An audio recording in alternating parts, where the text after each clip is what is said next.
राजनीपुर नाम का एक गांव था जहां पर दो दोस्त विशाल और आयुष्मान रहते थे। आयुष्मान को खाना बहुत पसंद था, मगर उसके अब्बू अम्मी गरीब थे। विशाल गांव के सबसे रईस आदमी का बेटा था। एक दिन आयुष्मान विशाल के पास आता है। अरे विशाल, क्या हुआ? तू आजकल बाहर ज्यादा घूमता नहीं। यार बहुत काम रहता है, स्कूल जाना होता है और पापा मुझे अपने काम पर भी लेके जाते हैं। अब मेरे अबू तेरे अबू जैसे थोड़ी हैं कि अपने बच्चों को स्कूल भी ना भेजें। हाँ, बात तो सही है, मगर मेरे पापा हर दिन मेरे लिए खाना बनाकर मुझे खिलाते हैं और मेरे पापा मुझे नए कपड़े देते हैं और जब भी उन्हें वक्त मिले मुझे सैर करने भी ले जाते हैं और कभी कभी तो बिठाकर मुझे जिंदगी के बारे में भी सिखाते हैं। अच्छा छोड़, जाने दे। कुछ खाएगा? क्योंकि मैं तुझे तेरे अबू के बनाए खाने से भी लजीज खाना खिलाऊंगा। वैसे ये मुमकिन तो नहीं है, पर तू मुझे वड़ा पाव खिलाने ले चल। जब मैं बड़ा हो जाऊंगा और इस गांव का सबसे बड़ा ढाबा खोलूंगा। और सुन, तुझे मैं उस पर काम पर भी रखूंगा, तो अभी से अच्छे से काम करने की सोच ले। विशाल आयुष्मान को लेकर वड़ा पाव खाने जाता है। 20 साल बाद विशाल गांव में एक बड़ा ढाबा खोल देता है और आयुष्मान अपने अब्बू के साथ उनके खेत में काम करने लगता है। एक दिन विशाल आयुष्मान को अपने ढाबे पर बुलाता है। विशाल अपने ढाबे में किसी रईस व्यक्ति से बात कर रहा था।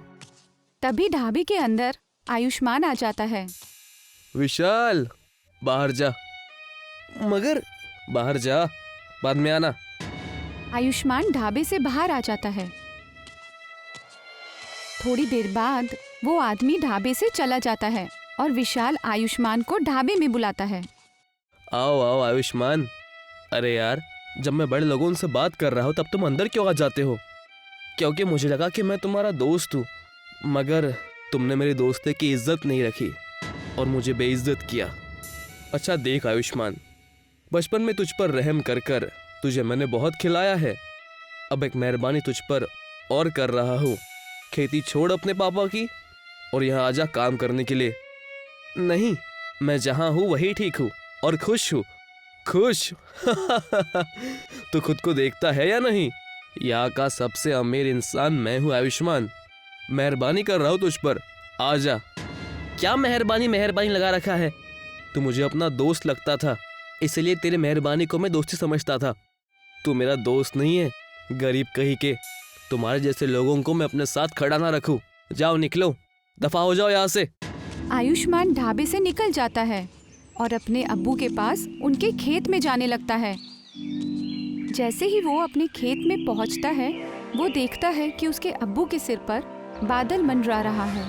पापा, ये बादल, ये कैसे? मुझे माफ कर देना बेटा, मैं तुम्हें वो सब नहीं दे पाया जो तुम्हें मिलना चाहिए था।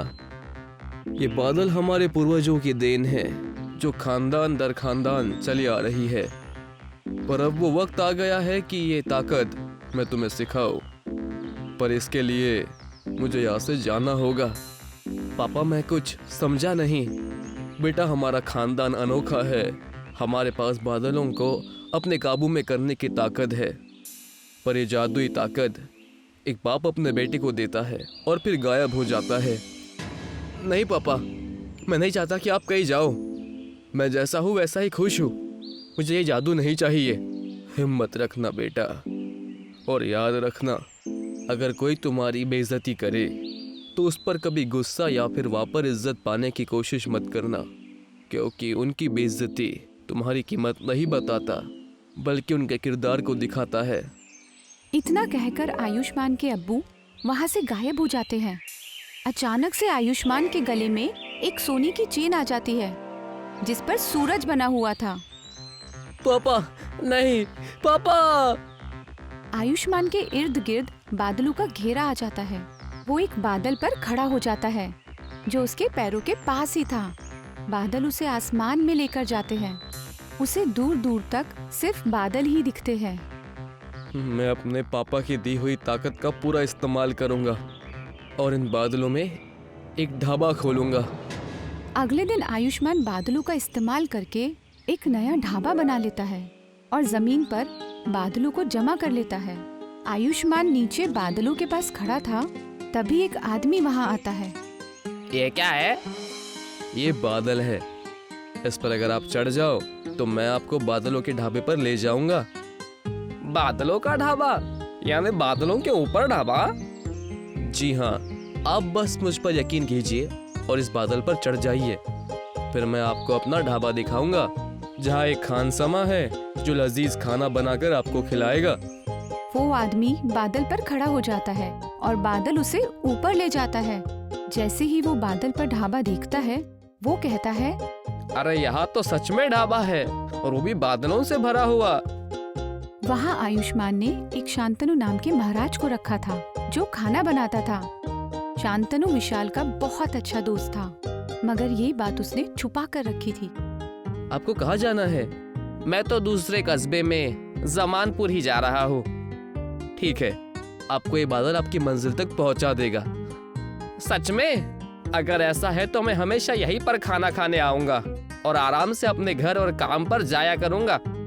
वो आदमी बादल पर बैठ जाता है। वो आदमी उसे जबानपुरी पहुंचा देता है। धीरे धीरे गांव के लोग बादलों को जमीन पर देखने लगते हैं और सारे लोग आयुष्मान के ढाबे पर पहुंचने लगते हैं, और जहां भी उन्हें जाना होता, बादल उन्हें आराम से पहुंचा देता। एक दिन बादल पर विशाल आता है और आयुष्मान को देखकर कहता है, तुमने तो बेहद तरक्की कर लिया आयुष्मान। मैं सोच भी नहीं सकता था कि कोई बादल पर ढाबा भी खोल सकता है। तुम सच में जादूगर हो। मैं नहीं विशाल, मेरे पापा। ये ताकत मुझे मेरे पापा से मिली है। आओ कुछ खा लो, जो चाहिए वो खा सकते हो। इसे अपना ही ढाबा समझो। आयुष्मान जमीन पर खाने का सामान लेने चला जाता है। विशाल ढाबे में शांतनु को देखता है। शांतनु, तुम यहाँ क्या कर रहे हो? तुम तो शहर चले गए थे ना? शांतनु वही आदमी था जिससे विशाल गुफ्तगू कर रहा था, और विशाल जब ढाबे में आया था तो आयुष्मान ने उसे बाहर भगा दिया था। वो विशाल भाई, मैं शहर जाने ही वाला था, पर जब मैंने देखा कि कोई इंसान बादलों पर ढाबा बना रहा है तो मैं यही रुक गया। तुम खुद सोचो, कोई ऐसा काम क्यों छोड़ना चाहेगा? धोखेबाज और झूठे हो तुम।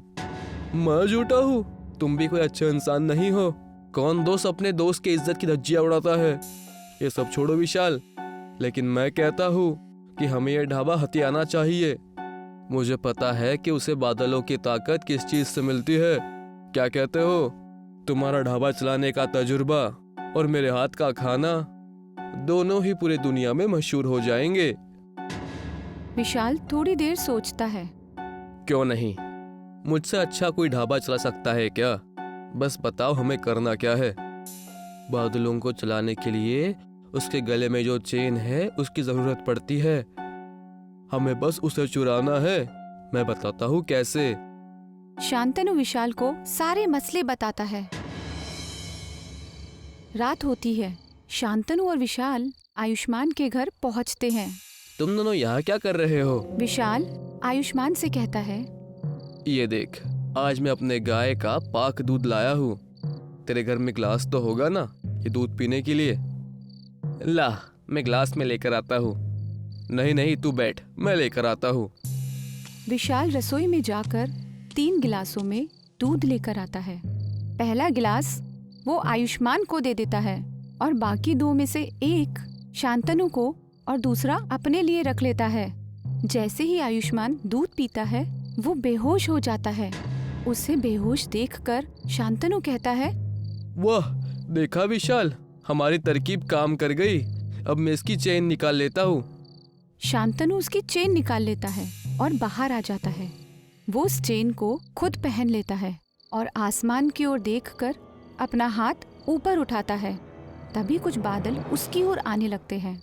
देखा विशाल, ये चेन ही बादलों को अपने काबू में रखती है। विशाल, तुम बड़ी देर से कुछ बोल नहीं रहे हो। क्या हुआ, खुश नहीं हो? मैं तो बहुत खुश हूँ। और मैं भी। तुम तो बेहोश थे ना? बादल शांतनु के पास आकर एक जेल बना देते हैं और शांतनु बादलों की जेल में कैद हो जाता है। तुम्हें लगा इस चेन से मुझे ताकत मिलती है, और तूने सोचा भी कैसे कि मैं अपने बचपन के दोस्त को धोखा दूंगा? जब तूने मुझे तरकीब बताई थी तब इन बादलों के जरिए मैंने सबसे पहले आयुष्मान को ही ये बात आकर बता दी थी। अब हमेशा बादलों पर ही रहना मेरे भाई। हाँ। नहीं नहीं नहीं।